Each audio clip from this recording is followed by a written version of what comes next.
Bible club, it's Bible club, it's Bible club in our town. There's singing, there's laughing, let's get the word around. We're all excited, and we are all delighted. It's Bible club, Bible club, Bible club, Bible club, Bible club in our town. Last week, we started learning about the next man. I guess we could say it this way. We could say it, this is one of the ways we could say it. The next man in the Bible. We started learning from the next book in the Bible, the 6th book in the Bible. Book number 6 has a man's name. Who did we learn about last week? Serenity? Who? Joshua. That's right. Boys, we already just said that. We're going to listen. But look at his hands. Okay? We're all three not doing what we should do. We probably need to be a little separated from one another. Steven, get back here now. Right. That'll help some, but then we got to get these guys, Jackson and Aaron, not to goof off. Can you pay attention and not talk? See, Jackson, you're still trying to goof off. Yeah. Okay, so we learned about Joshua last week. What did we learn about Joshua last week? Do you remember something that we learned about him? Do you remember something?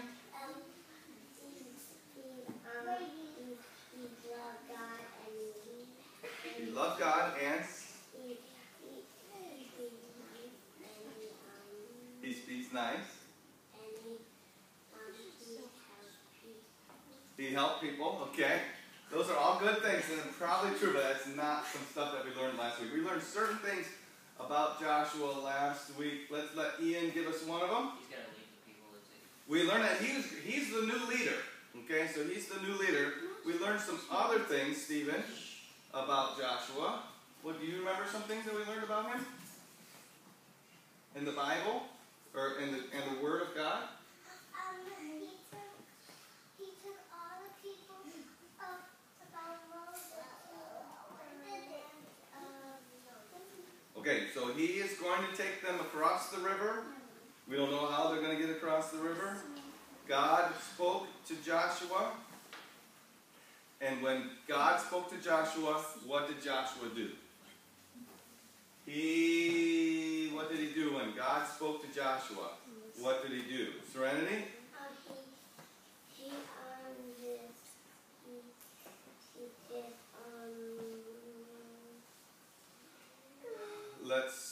Let this one.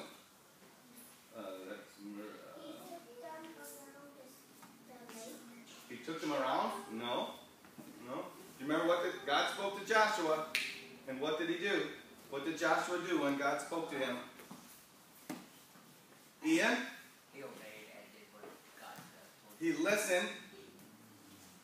He believed. And he obeyed. And he did it. So he obeyed. Ian got to the last one. But you can't do what God says if you're not listening, if you don't know what he says, right? And you're not going to do what he says if you don't believe it, right? You say, well, I don't believe that. I'm going to do what I want to do. Or sometimes we might say we believe it, but if we still go and do what we want to do we really believe? So, but Joshua heard what God said. He listened to what God said. He believed what God says, and we know that he believed what God said because he went and obeyed and did what God said. And we could learn from Joshua from what we learned last week because we could do all those same things, couldn't we? We can listen. Jackson, go sit with Miss Megan over there. Go sit with Miss Megan. But you're not going to because you just were hitting him. You weren't hurting him, but you were hitting him. Go sit with Miss Megan. Go ahead. Go ahead. Go sit with Miss Megan. So, God speaks to us, and if we're going to be like Joshua, what do we need to do? The same things that Joshua did, right? We need to listen to God. We need to believe God. And we need to obey God. So how does God speak to us? Where does God speak to us? Does God speak in the thunder? No. speak? How did God speak to us? Abby? In the Bible. That's right. And that's why we say, that's why Pastor Voegtlin says every week, that if we will read the Bible, understand it, and obey it, we can have a peaceful and joyful life. It doesn't matter if bad things happen to us, we can still have peace in our heart and joy in our heart, even if sad things happen to us. Because joy and being happy are two different things. We can have joy even when we're sad, if we know that God is with us and that we're obeying God. So, Joshua listened, believed, and obeyed God. Now, Joshua was within the camp of the Israelites right here. Okay? He's here. This is all 12 tents. There's more than 12 tents, but those 12 tents represent the 12 tribes of Israel. And it is just about time for them to go over into the land of Canaan. Right? The land of Canaan. What's another way we have described the land of Canaan? Do you remember? Do you remember the... No. Go ahead. No, okay, so we're not... Amos. The promised land. Canaan was the promised land, and no holy land. And it was promised to the children of Israel. The children of Israel are here, and they're not in the land God promised them. But does God keep his promises? Well, we're going to see, aren't we? So, how many of you have ever made a promise to somebody? Said like, I promise you. Have you ever said that? I promise you. Does anybody mind telling me something that they promised someone else? Josh, you remember telling them? You want to? Can you mind telling them? You don't want to tell what you promised? Okay. Does someone else remember something that they promised? I promised that. Amos? Okay, so Amos says that once he promised Moses a piece of candy. Now that's not a very hard promise to keep, but did you keep your promise? He didn't! How many of you ever made a promise and didn't keep it? Yes. All of us have promised, we've said, or maybe we didn't use the word promise, but we said, yes, Mom, I'll do that, right? Okay, and then we don't do it. We broke our word, didn't we? We broke our promise. Now, God promised the people of Israel that he was going to give the land of Canaan to them. He also promised them that even though the people in the land of Canaan were very strong and very powerful, that he was going to make it so that they were weak and had no heart to fight. Now that's not an easy promise to keep, is it? But we're going to see today that God kept that promise. Joshua is over here, and he was thinking, I wonder how strong the people on the other side of the river are.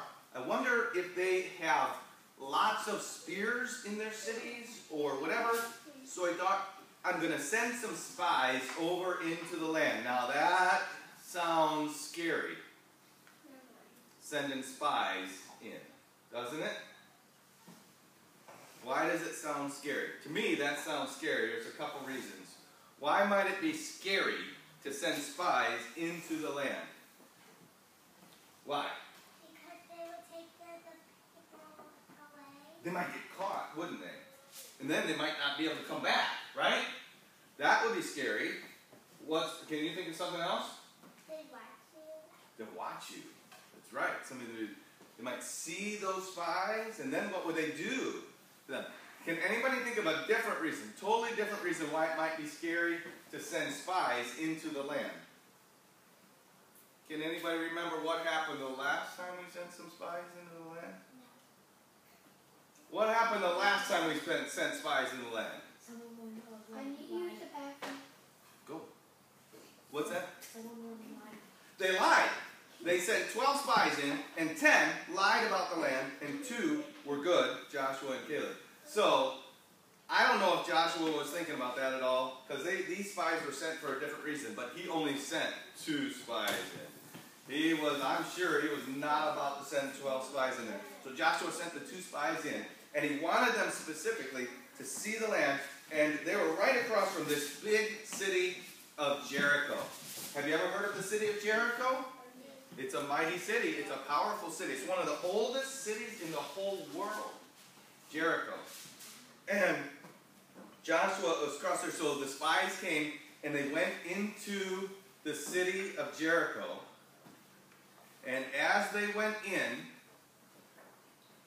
they went through the big gate. You know, cities back then aren't like our cities. They had big walls around their city, and they had only a few gates through the walls, so you could only get into the city certain ways.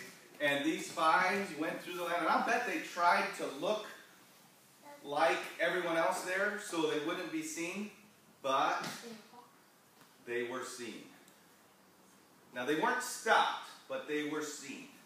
So they went through there, and they're looking, and they're seeing how the city is fortified and defended. And then they went to they found a person who lived on the wall, in the wall of the city, and they asked if they could go stay at her house. And her name was Rahab. And Rahab let those 2 men come in, and she told them they could go up. Moses, you need to act right. She told the men that they could go and stay up on the top of her house. The roof was flat because it was on the wall, and they would stand on the wall and look out, see who's coming.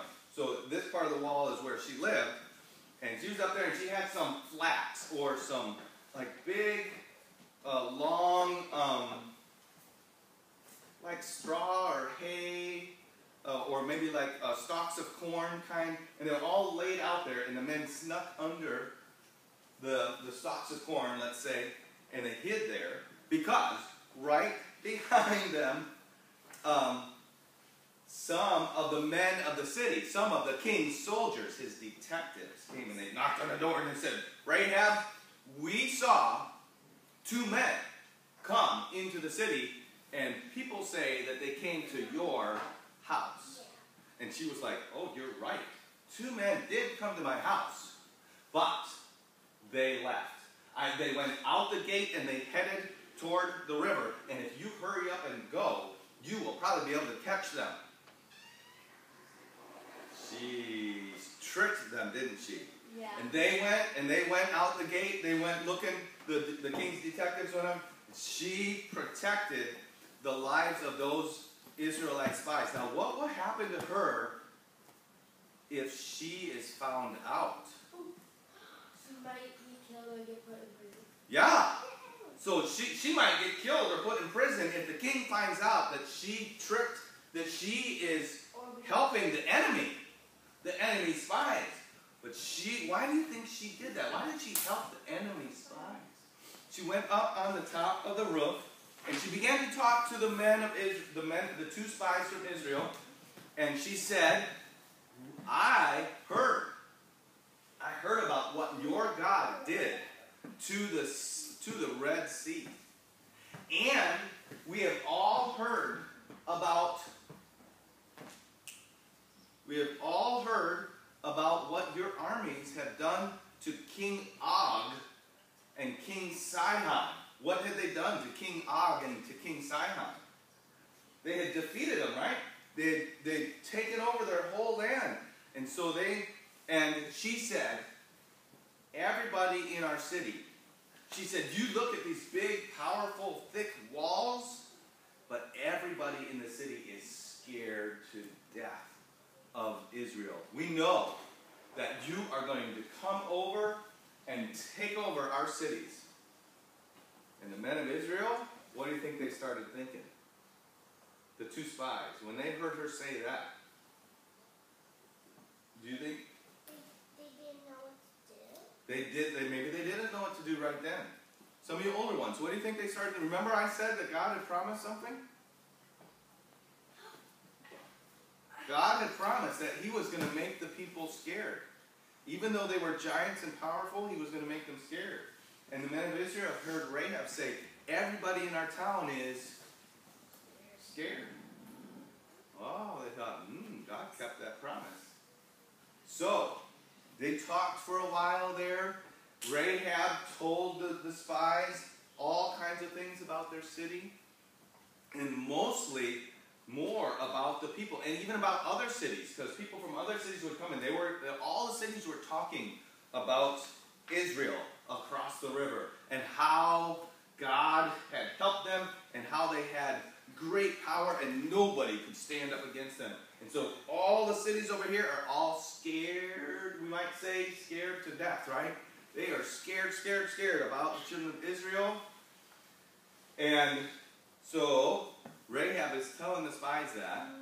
But the spies are in trouble, aren't they? Just because she's protected them, they're still inside the enemy city.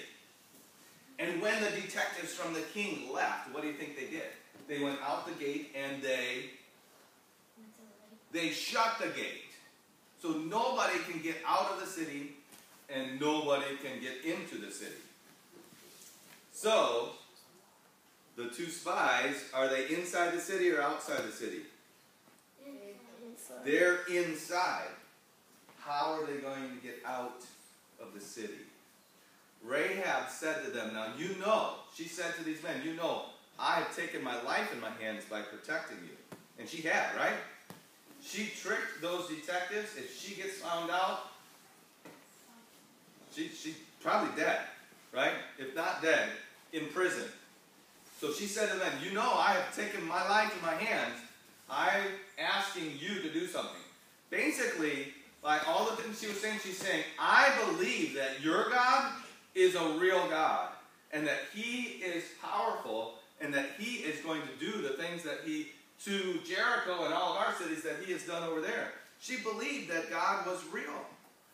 Did the other pagan people believe in God, that God was real? No, but she believed God. She said, now, and so, I'm asking that when God brings all of your people across, and you battle with our city, will you save me and my family alive because I protected you from the king's detectives?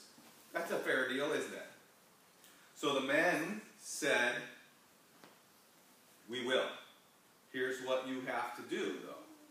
You cannot tell the king, when his detectives come back, you can't tell them anything that we talked about or even that we were here. You can't do anything, you can't betray us, and you can't leave your house. When the armies of Israel come to fight against Jericho, you must be in your house. And if you want anyone else to be saved, your mother, your father, your brothers and sisters, they have to be in your house. If they are found out in the streets, we won't know that they're from your family and they'll get killed. But as long as they're in your house, they will be safe. And so, Rahab said, that's fair enough. And she got this heavy, thick, red rope, we might say. And because, where did Rahab live? She lived, where did she live? In the house. Where was Rahab's house? In the city? In the wall. In the wall of the city. So she must have, either they went off the roof of her house, that was part of the wall, or she had a window in her house, and she hung that big, thick, red rope over the wall, and them two spies got out of the city, not through the gate. They went out the window or over the wall and down there. And she said, now go to the hills. Run to the hills for 3 days. King's detectives will be looking around. And you can keep yourself safe. And once they stop looking, you can go home. Go back to Israel. And please don't forget to protect me. Save me when your armies come to take our city. And they said, we will do that.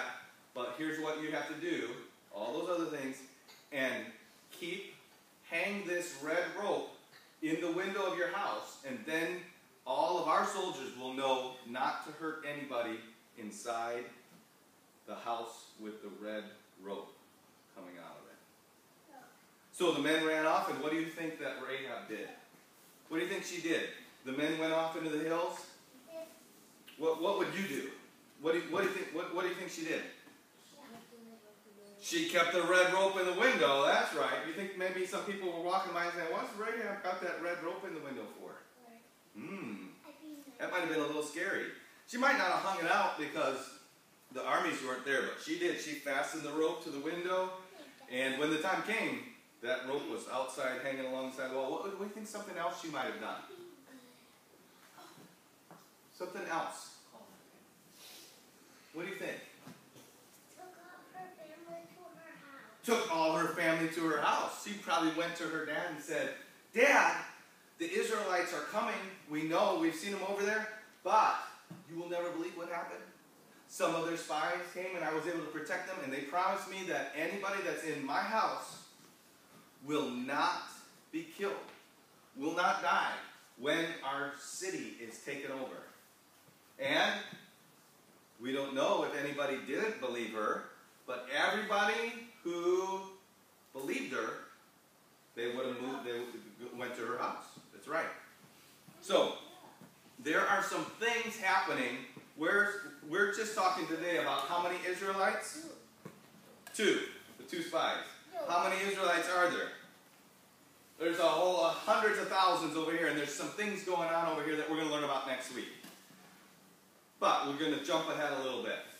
We won't tell you how, but the Israelites do come across the river, and they do fight against Jericho, and they do defeat and conquer the whole city of Jericho, except for who? Rahab, and everybody that was in Rahab's house was protected. Joshua sent those 2 spies to their house, and they saved her and her parents and her brothers and sisters out of there. And you know what happened? In the end, sometime afterward, one of the princes, one of the rulers of Israel married Rahab. Yeah. And Rahab became not queen. They didn't have queen.